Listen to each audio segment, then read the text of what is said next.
Саламатсыздарбы, урматтуу кыргызстандыктар. БШК оюндарын улантууда.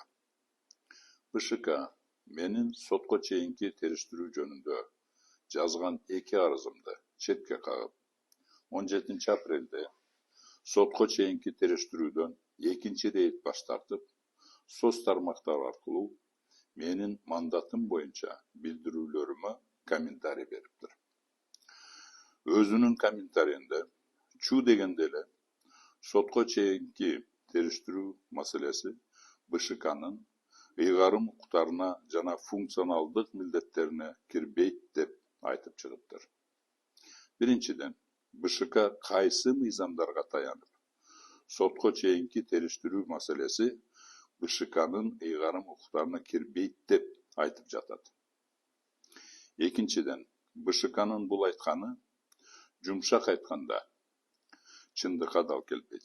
Себеби 26 июнь 2021 жылы кабыл алынган номер 79 БШК жөнүндө конституциялык мыйзамынын 8 берене 10 бөлүгүнө ылайык жана административдик процесстик кодексинин 5, 111, 112, 113, 114, 115, 188 беренелерине ылайык БШК милдеттүү түрдө сотко чейинки териштирүүлөрдү өткөрүүсү зарыл деген мыйзамдардын талаптарына карабай, БШК сотко чейинки териштирүүдөн баш тартып жатканы таң калыштуу болуп жатат.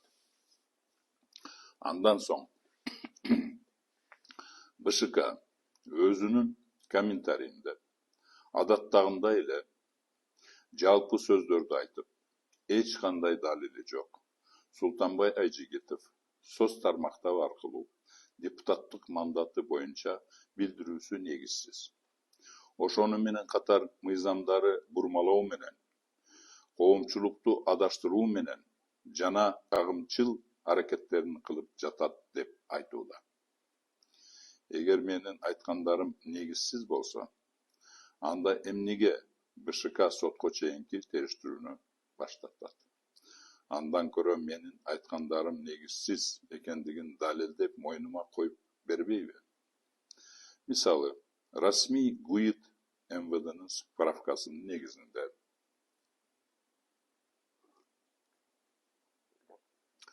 менин соттуулугум жок экенин негизсиз болсо, анда ушул справканы четке кагып далилдеп берсин. Дагы бир мисал, мен УКМКнын БШКга кайрылуусунан тартып, БШК аны кароого кабыл алып, жыйынтыгында БШК мандатымдан ажыратуу жөнүндө токтом алганга чейинки кыймылдарын мыйзамсыз экенин айтып келем.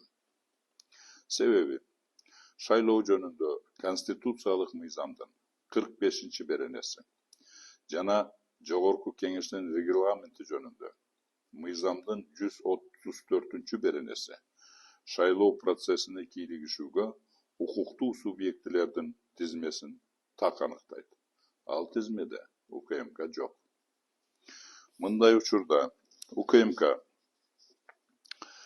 өз ыйгарым укуктарын аша чаап, соттун жана Жогорку Кеңештин укуктарын өзүнө алып, шайлоо процессине одоно кийлигишип, менин депутаттыкка талапкерлигимди жана депутаттык макамамды жокко чыгаруу боюнча БШКга сунуш кылган. Демек, бул сунушту УКМК тарабынан демилгелегени өзү мыйзамсыз. Мунан улам сунушту БШКнын кабыл алганы жана анын негизинде мени депутаттык мандаттан ажыратуу тууралуу токтом чыгарганы да мыйзамсыз.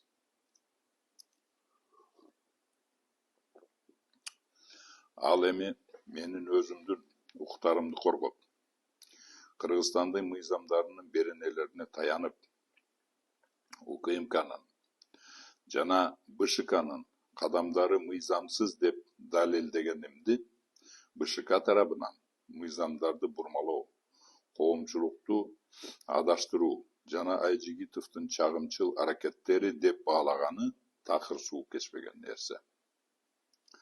Себеби жаран өзүнүн укугунун коргогонун бул чагымчыл деген нонсенс акылга сыйбаган нерсе. Ошондуктан мен БШКнын өзүнү шайлоо жана башка мыйзамдарды бурмалабаганга, коомчулукту адаштырбаганга жана чагымчыл деген жалааны башкаларга жаппоону чакырып кетет элем. Жогоруда айтылган негиздерден улам мен 17 апрелде Кыргыз Республикасынын генералдык прокурорунун атына арыз менен кайрылып, БШКнын жетекчилерин жоопко тартууну сурандым. Ошону менен бирге мен Кыргыз Республикасынын Конституциясынын гаранты Кыргыз Республикасынын президентине да кайрылам.